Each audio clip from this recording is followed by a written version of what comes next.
Hello. Welcome everyone to our second What's New in Estateably for the year.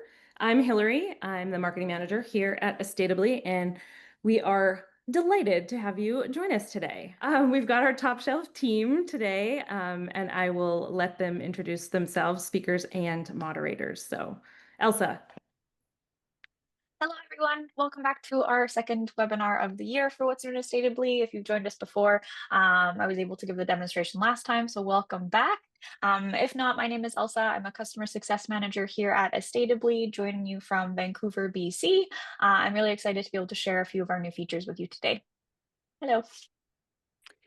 Hi, everybody. I'm Marissa Shaw. I work with the product team at Estateably, and I'm in Montreal, Canada. And I'm super excited to be here today to see you guys get to see all of the awesome features that we've been working on all this time. So, welcome. Hey guys, Avery, customer success manager, work in a department with Elsa, and we've definitely been chatting, and we're really excited for you guys to see some of the new offerings and features here. So, looking forward to see what you guys think about everything, and see if you have any questions. We're here to help. Cool. Okay, now the agenda. So I'll go through some general updates in just a quick second. So from my end of things, but wanted to let you know what we'll be covering today. We're going to go through our estate intake demo, and estate intake is a true time saver. Just to give you guys a bit of a heads up, it's a digital solution that's going to make it easier to gather information from trustees and executors, and it is something that will allow you to automatically populate information so you can share a digital intake form with your clients. So say goodbye to those back and forth emails. So Elsa's going to demo that. And then we've got a long list of accounting updates. And we were so excited to talk to you guys about the evolution of our accounting offering that we wanted to make sure to include it in our What's New in Estateably quarterly webinar.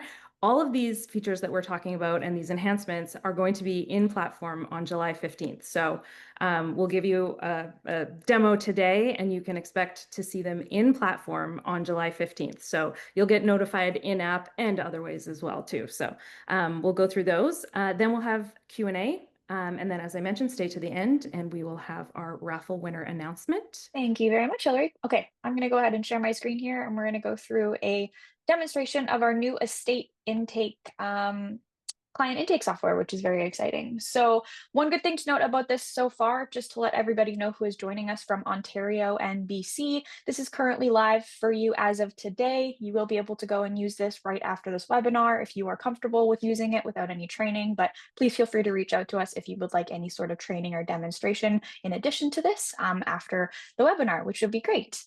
If it is something that interests our additional jurisdictions and our clients, we would happily be able to add it to our roadmap eventually, but we are just releasing it for both Ontario and BC at this time.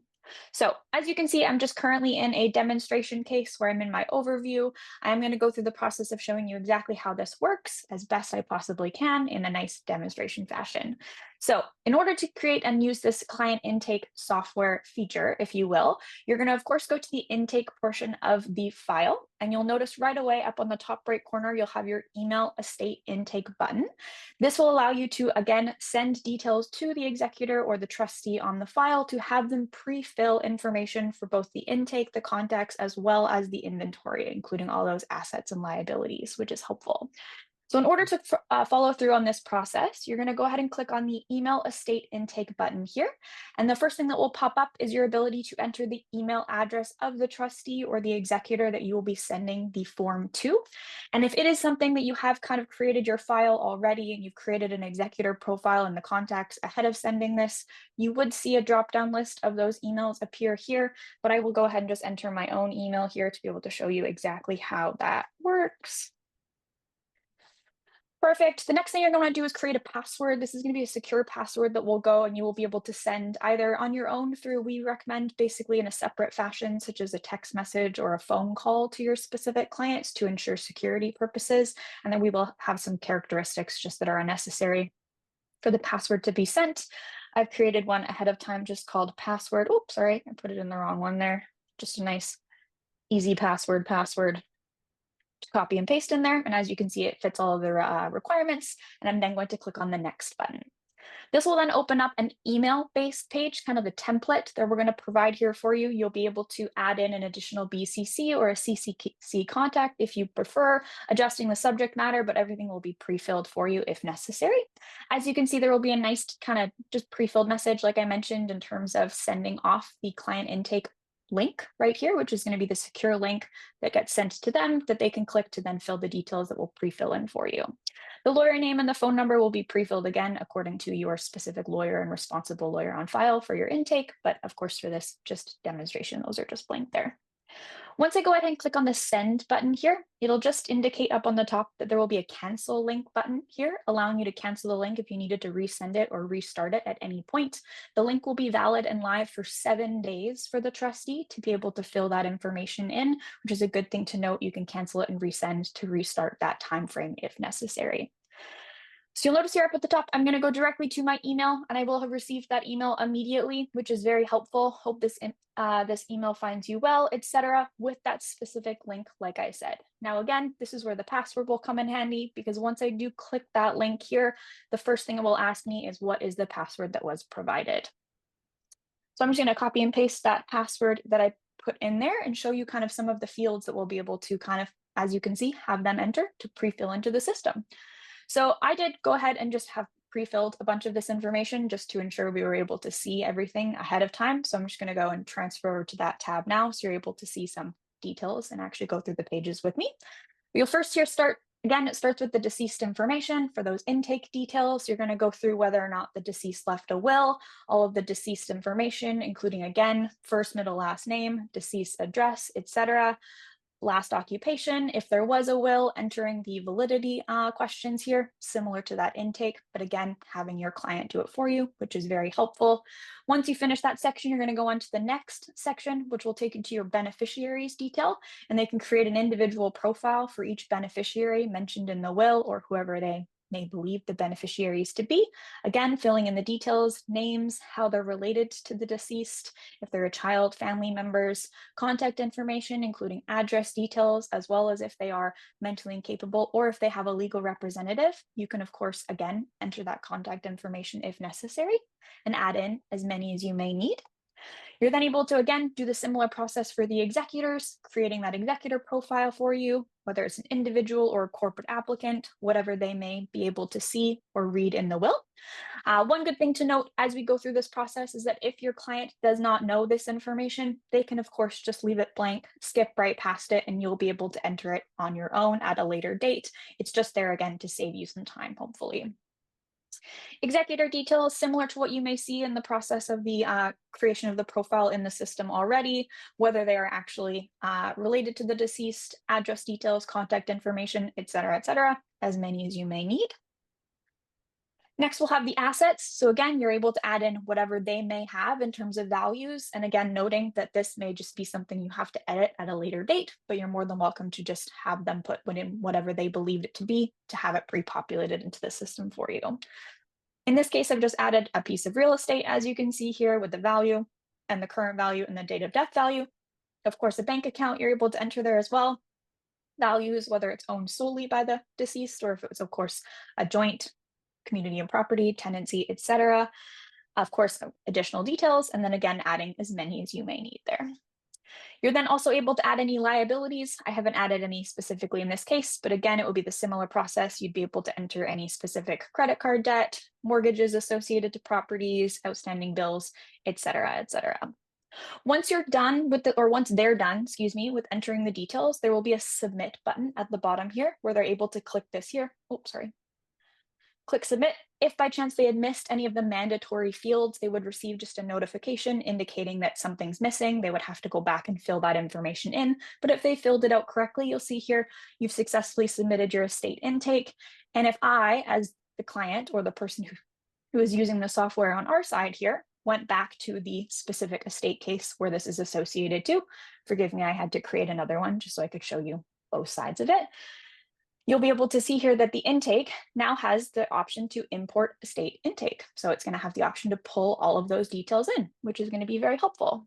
So I'm going to click on the import estate intake option, and you'll see here automatically it pre-fills all of that information for you.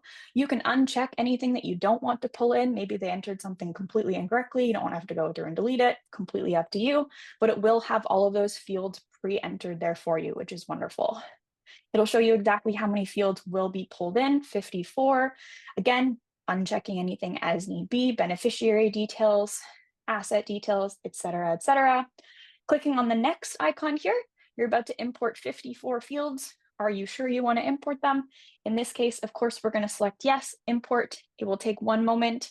You'll get a notification down at the bottom here, clicking OK, refreshing the page, and all of that information is going to be pre-filled for you, which is wonderful. So going through it quickly here, of course, we'll have the deceased information pre-filled with all those details, including the additional information. Some of the fields might not have been asked on the intake, so it is helpful to just go through everything to ensure that it's pre-filled, including like the lawyer details, et cetera, et cetera.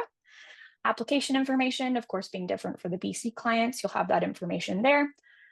Most importantly, though, as you can see, if we go into the contacts, we'll have that automatic beneficiary profile created, including the contact details, which again, that's always the biggest time consumer. So it's quite nice to have that, including the executor details as well.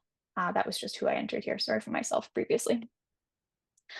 In terms of your assets and liabilities, as you can see here, we'll have a nice pre-filled list of your real estate as well as your bank accounts, anything that was entered there as well with their specific values. Liabilities will have pulled in already as well. And it's just, again, a really nice time saver in terms of your data entry, which is very helpful. Again, if you have any questions about that or you're very interested, please feel free to reach out to support. We would be happy to go through any specific demonstrations with you. One good thing I did forget to note is that as you can see on the intake page here, there will be a user guide available to your clients that you send this out to that will help guide them through any questions they may have on their side that we've created as well. Perfect. So moving on to our accounting features that we are going to be providing here. Let me just go into my next demonstration file with all those different features here. Wonderful. So first thing we're going to notice down the left-hand side of the application here is that we have actually done something to help kind of streamline the process of, again, data entry by combining the accounting and the inventory modules together. So you'll notice here there's no longer an inventory module. It has been combined into the estate accounting section. If by chance you've opened a probate only file, please don't be wary. It'll say inventory there for you as well. You won't have to worry about not being able to find your inventory information. By clicking on this immediately, the first thing you'll notice here is that everything's combined into these different tabs, similar to our contacts profiles for our transactions, assets, liabilities, and your compensation fees. So similarly, of course, to the data entry previously. And it will just be, again, a nice, easy way to streamline the transfer back and forth between the inventory and accounting, as they did speak quite a lot together previously. In terms of your asset details, again, clicking on the asset tab here, you'll be able to come in and add any applicable accounts, holdings, real estate properties, anything as necessary managed by the specific estate. But one great thing that we are very excited to share is our new holdings details. And there's a few features here I'll be able to show for you. So the first thing I'll note is that once I do click into the investment account, you'll be able to see here right away that there's so much more information right away to be able to see on the front end for your holdings, including your average cost basis, your book values, market price, market value, and then of course, calculating those capital gains and losses for you automatically that will update as you add transactions associated to these holdings. So as you can see here, everything is there. You're able to filter, of course, just by order, whatever is necessary, easily up at the top there. And then again, this is just a nice, easy way to see those details without having to click into everything over and over again. Something else we have added in terms of features is a new holdings modal. We've kind of adjusted the way that you're able to add holdings in the system here. Not too much, but just some additional features. And the first thing you'll notice here right away, once you click on that, smaller design, so you're able to just see a bit more simplistic design in terms of details here. Similar process in terms of selecting your asset class. I'll just select the stock option here. We will, of course, still have the option for you to search whatever holding that may be. In this case, let's just say we're looking for an Apple share here. Once clicking that there, again, it's going to go ahead and find that market price per unit for you. If it is a date of death asset, you can, of course, select that there. It'll pre-fill that date of death value for you. That will, of course, just be automatically selected if it's an unmanaged account. Small accounting feature there. We can go again through in terms of training if necessary.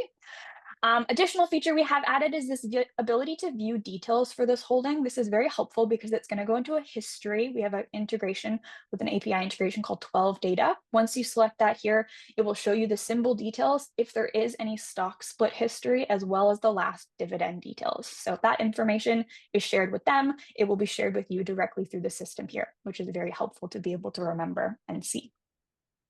In terms of adding the features, of course, clicking on the quantity, you're able to select your quantity here.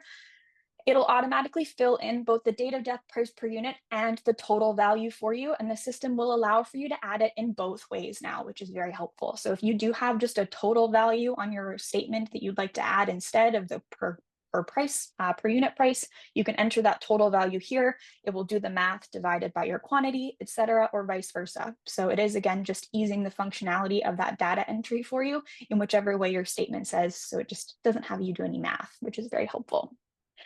Of course, able to enter your book value if necessary, and then your money type, principal, income, or investment. So that is something we have enhanced as well. I'll go into a bit further details with that in a moment, but you are able to just select that share if necessary there. One also, again, great thing that we've entered here is similar to kind of the drawer feature that we released for our tasks section in our last What's New Estateably. We've applied that user experience to our holdings as well in the system. You're able to select this arrow here to open up what we call our holdings lot management.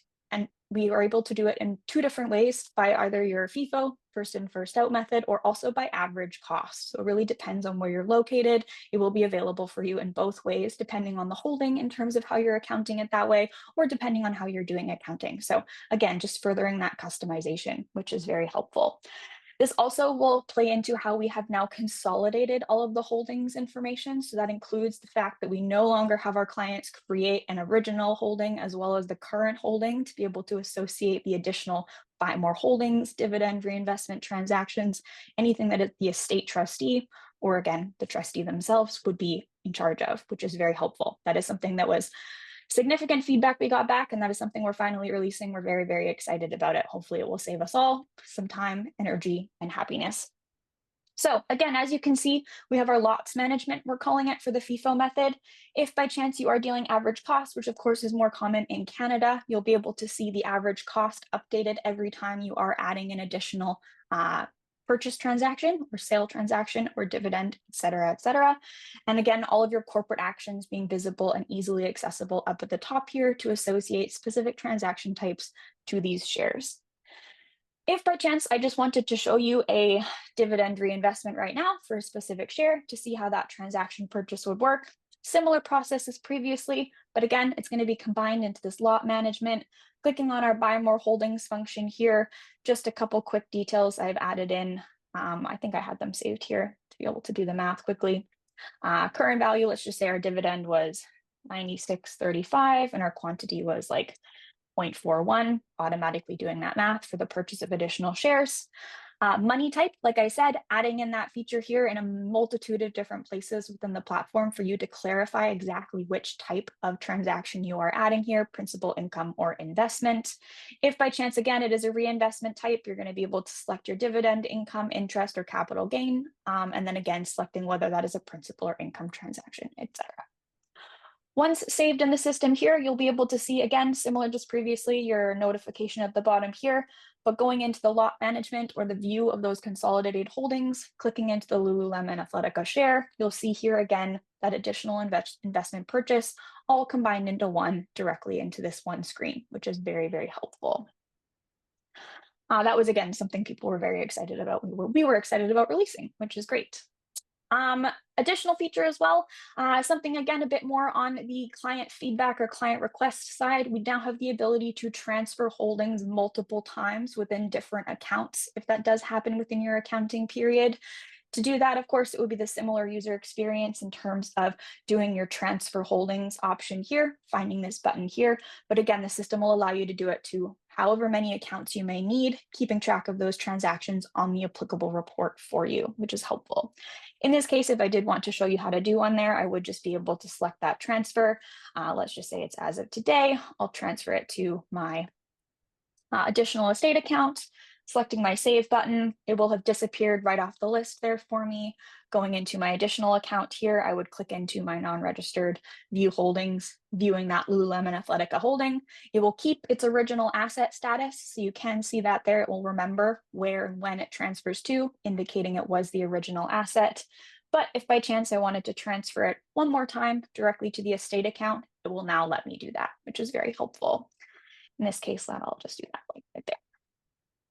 Perfect. Transfer, and into the estate accounts, view holdings, and there it is, keeping that original asset status, which is wonderful. Again, keeping track of how we have added in the further clarifications of your principal and income, or of course for Canada, your capital and revenue status of your transactions. You'll notice, first of all, down on the bottom left corner here that we've categorized and separated the different values of your accounts into both capital and revenue, or of course it will say principal and income for the US clients. So you'll be able to see exactly those different totals on the front end for you, just in case keeping track for distributions, for accounting purposes, whatever may be necessary for you, which is helpful. With that feature, there are additional sections of the platform that has appeared in, like your transfer cash option. I believe that was available previously, but I always like to highlight it because it's really helpful now. You are able to transfer money as principal with it transferring in as income if that ever does happen, or vice versa. Keeping it as an other option if you did need to just have it not appear on the report for you, whatever is necessary for your specific transfer. And that is exactly how we are able to kind of keep track of all of that principal and income or capital and revenue for you, which is helpful. Lastly, what we'll do here, just again, oh, you're able to see those transfers, which is great there. Lastly, what I'll do here is I'll just show you just how this kind of populates on the reports with all of these different features, just to ensure that it is pulling the information in correctly. Of course, we have clients from all over the US and Canada joining us, so I'm going to try and find a report that will help the majority of us to see, but it will reflect accordingly onto your specific accounting reports, whether you're in New York, in North Carolina, of course, in California, it will populate specifically on your accounting reports properly. In this case, I'm just going to show our statement of accounts because that is available for everyone all in the same format. So just to show you the features there, really quickly going over kind of exactly how this information pulls in. Just generating it as is here. Let me just download it. Perfect. Easily able to see. Quickly going through the schedules, nothing too crazy here. Of course, we'll still have our reconciliation page calculating if you have any differences, which is very helpful for this report if you're off balance in any way. Again, categorizing things into income and principal there for you with your applicable balances.